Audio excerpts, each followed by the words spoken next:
Baik, pada tutorial kali ini saya akan menjelaskan bagaimana caranya perlakuan akuntansi untuk produk cacat dan produk rusak. Jadi yang pertama kali akan saya jelaskan adalah akuntansi produk cacat. Nah, tolong diingat baik-baik ya, yang namanya produk cacat ini merupakan produk yang sifatnya tidak sempurna di mana tingkat kecacatannya atau tingkat ketidaksempurnaannya kurang dari 30%. Ya. Sehingga dia masih bisa diperbaiki kembali.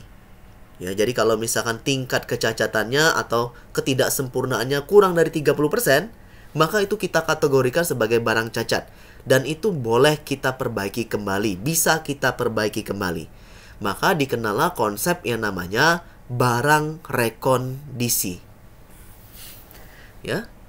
Ada yang namanya barang rekondisi, ada yang namanya barang refurbish. Nah, ini lebih kepada yang namanya produk cacat tadi yang diperbaiki. Bedanya apa? Kalau yang namanya barang refurbish itu diperbaiki oleh pabrikannya secara langsung. Misal nih, PTA memproduksi produk A. Produk A ini barang cacat, dia yang memperbaikinya, maka itu namanya barang refurbish. Tapi kalau misalkan PTA menciptakan produk A. Kemudian produk A ini diperbaiki oleh orang lain, maka itu namanya barang rekondisi. Keduanya tetap termasuk sebagai produk cacat. Nah, sekarang bagaimana perlakuan accountingnya untuk produk cacat? Nah, kita lihat di contoh ini. Jadi di sini toko Sinar Mulia menerima pesanan 1000 unit kursi berlambang Garuda, ya, yang biayanya mencakup ini biaya bahan, gaji dan upah, overhead pabrik dibebankan, ya. Dengan harga jual atau margin laba yang ditentukan 30% lebih tinggi dari biaya produksinya. Ya. Nah, di sini kita bisa lihat ya, ada biaya awal, biaya produksi awal, kemudian terjadi perubahan. Kalau tadinya kita lambangnya ala lambang Garuda, tiba-tiba ada perubahan produksinya. Dimintanya bukan lagi kursi berlambang Garuda, tapi kursi berlambang merah putih. Sehingga muncullah biaya perbaikan atas produk cacat ini sebesar Rp180.000. Jadi ingat baik-baik, ada biaya produksi awal yang ini, ada yang namanya biaya perbaikan. Dan sekarang pernyataannya, yang harus kita lakukan pertama kali adalah menjurnal terlebih dahulu. Yang kita jurnal pertama kali adalah mencatat biaya produksi awal, yang ini. Ya. Ingat, dalam proses produksi, bahan, gaji dan upah, overhead pabrik dibebankan, itu akan masuk ke barang dalam proses. Ya, sehingga barang dalam prosesnya ada di debit seperti ini. Langkah kedua, kita harus mencatat biaya perbaikannya. Yang ini. Jadi biaya perbaikan sebesar 180.000 ini akan menambah akun barang dalam proses dan dicatatnya terpisah. Tidak boleh digabung dengan biaya produksi awal. Jadi kenapa dicatatnya terpisah? Karena memang waktunya berbeda jelas. Tanggalnya pasti berbeda antara biaya produksi awal dengan biaya perbaikan ini. Ya, pasti tanggalnya berbeda dan waktunya juga berbeda. Maka dipisahkan jurnalnya. Dan ini juga mempermudah kita untuk mengidentifikasi mana yang merupakan biaya produksi awal, mana yang merupakan biaya perbaikannya. Nah, tinggal langkah selanjutnya yang kita lakukan, tentukan penyebab barang cacat ini siapa? Apakah pihak internal, kesalahan internal kita, ya, atau pihak eksternal yang tiba-tiba mengubah ornamennya? Maka nanti perlakuan akuntansinya akan berbeda. Contoh, asumsi yang pertama. Penyebabnya adalah kesalahan pihak internal, ya. Maka kalau penyebabnya kesalahan pihak internal, biaya perbaikan yang ini, ya, tidak boleh dibebankan kepada konsumen karena ini kesalahan kita internal. Ya. Yang boleh dibebankan ke konsumen hanya biaya produksi awal karena konsumen nggak mau tahu terkait dengan yang namanya biaya perbaikan. Itu kesalahan internal, kesalahan perusahaan yang memproduksinya. Jadi tolong diingat baik-baik. Nah, kalau memang seperti itu, maka kita akan mencatat di langkah ketiga ini. Setelah barang ini selesai diproduksi, yang tadinya barang dalam proses 3,2 juta, maka dia akan berpindah ke barang jadi. Sehingga jurnalnya barang jadi pada barang dalam proses. Ketika terjual, ya, ingat, kita maunya margin labanya berapa tadi? 30%. Artinya cara ngitungnya gimana? Biaya produksi awal 3.200.000 ditambah dengan 30% kalikan 3.200.000. maka harga jualnya 4.160.000. Kalau dijual secara tunai kita akan pakai kas. Tapi kalau dijualnya secara kredit kita akan pakai piutang usaha. Ya. Jangan lupa karena ini metode perpetual, ada harga pokok penjualan pada barang jadi, ya. Sehingga kita sudah tahu keuntungan kita berapa sih dari sini. Tinggal selisihkan saja 4,160 juta dibagi dengan 3 juta, dikurang dengan 3.200.000. Sehingga keuntungannya sebesar 960.000. Nah, lalu kemana biaya perbaikan? Ya, biaya perbaikan ini kemana?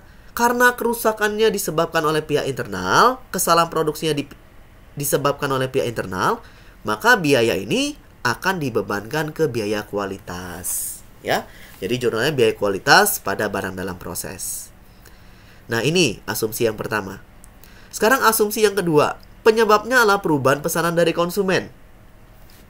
Nah, kalau memang penyebabnya adalah perubahan pesanan dari konsumen, maka biaya perbaikan tadi akan menambah biaya produksi. Sehingga total biaya produksinya bukan 3,2 juta, tapi 3.380.000. Seperti ini. Ya.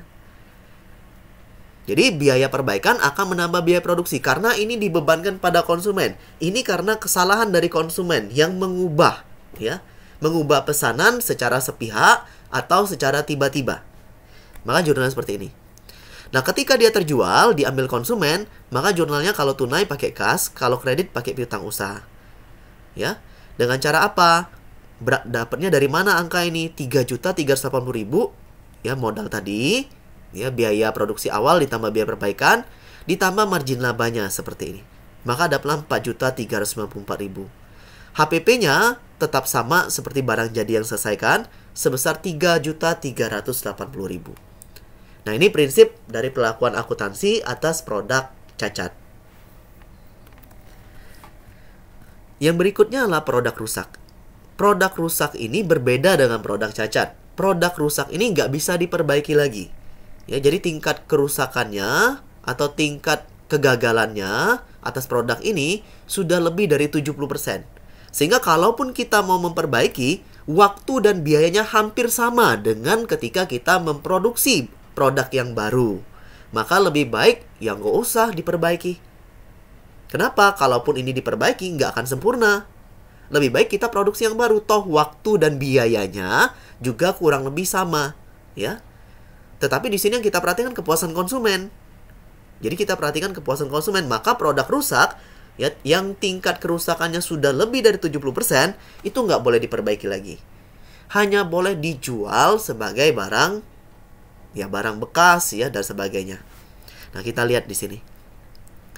Di sini contoh yang saya berikan, toko Sinar Mulia menerima pesan 1000 unit undangan bermotif batik. Harga jual ditentukan 30% lebih tinggi dari biaya produksinya. Artinya margin labanya 30%.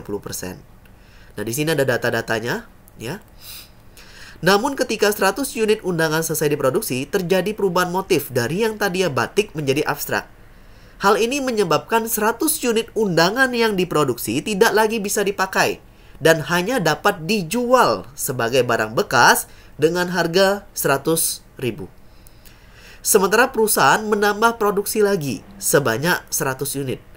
Tentunya pertanyaannya kayak gini, Pak, kan kita sudah produksi 1000 unit sesuai pesanan. Kok tambah lagi 100 unit?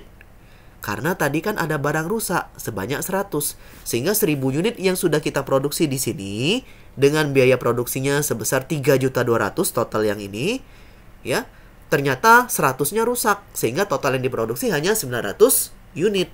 Maka dari itu kita perlu nambah produksi lagi sebanyak 100 unit dengan biaya produksinya seperti ini. Kurang lebih harus bisa dipahami dulu ya prinsipnya. Nah, maka perlakuan akuntansinya. Langkah pertama catat dulu seperti biasa biaya produksi awalnya berapa. Yang ini, ya, tabel yang pertama. Yang kedua, catat untuk biaya produksi tambahannya yang ini, ya. Baru langkah ketiga, tentukan penyebab kerusakan ini siapa. Asumsi yang pertama saya contohkan adalah pihak internal. Nah, jadi kalau penyebabnya adalah pihak internal, maka biaya tambahan ini nggak boleh dibebankan ke konsumen. Tidak boleh menambah harga jual ke konsumen. Dan harus dihitung dulu biaya per unitnya. Ya, jadi kita hitung dulu biaya per unitnya. Jadi kalau kita lihat total biaya produksi kita yang ini ya 3.200.000 ya, kemudian ditambahkan dengan Rp300.000. Nah, jadi kalau kita lihat di sini penyebabnya adalah kesalahan pihak internal tadi ya.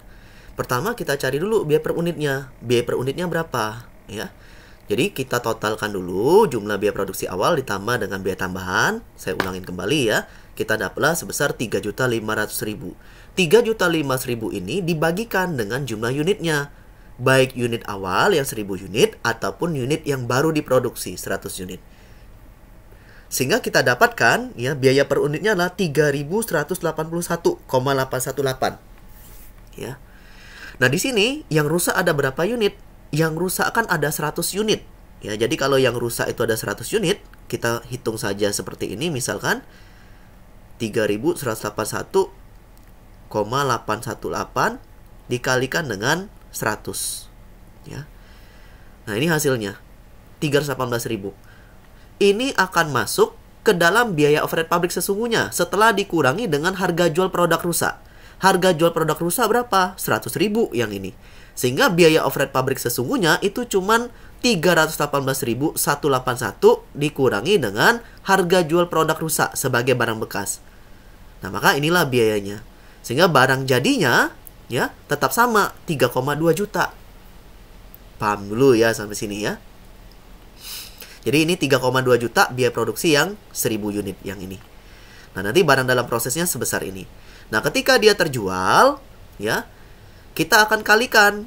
Yang mana yang kita kalikan? Barang jadi tadi. Jadi biaya perbaikan tadi nggak boleh dibebankan ke konsumen karena penyebabnya adalah kesalahan internal. Maka di sini ya, jurnalnya kas atau piutang usaha pada penjualan sebesar 4.160.000. Dapatnya dari mana? Dapatnya dari biaya produksi barang jadi yang ini, yang 1.000 unit, ya 3,2 juta, ditambah dengan margin labanya 30% kalikan 3,2 juta. Maka dapatlah 4.160.000. Nah, nanti baru karena ini perpetual, kita jurnal lagi HPP pada persediaan barang jadi. Ya. Nah, kurang lebih seperti ini untuk barang rusak. Asumsi yang kedua, penyebabnya adalah pihak eksternal. Nah, jadi kalau penyebabnya pihak eksternal, ya, biaya produksi ulang yang tadi akan dibebankan kepada konsumen setelah dikurangi dengan harga jual barang rusak. Kita lihat, produk rusak harga jualnya berapa? 100.000. Ya, jadi harga jualnya 100.000. Kemudian biaya produksinya berapa? Dapat 3,4 juta dari mana 3,4 juta ini? Kita lihat di atas. Total biaya produksinya adalah 3.500.000. Yang ini ditambah yang ini. Ya, dikurangi dengan harga jual produk rusak sebesar 100.000. Maka dapatlah 3,4. Ya. Nantinya 3,4 ini akan jadi dasar perhitungan. Perhitungan apa? Penentuan harga jual seperti dalam rumus ini. Maka jurnalnya kas atau piutang usaha pada penjualan 4.420.000, HPP pada barang jadi 3,4 juta. Nah, inilah yang namanya barang cacat dan barang rusak dan perlakuan akuntansinya. Nah, silakan kamu cermati, silakan kamu pelajari.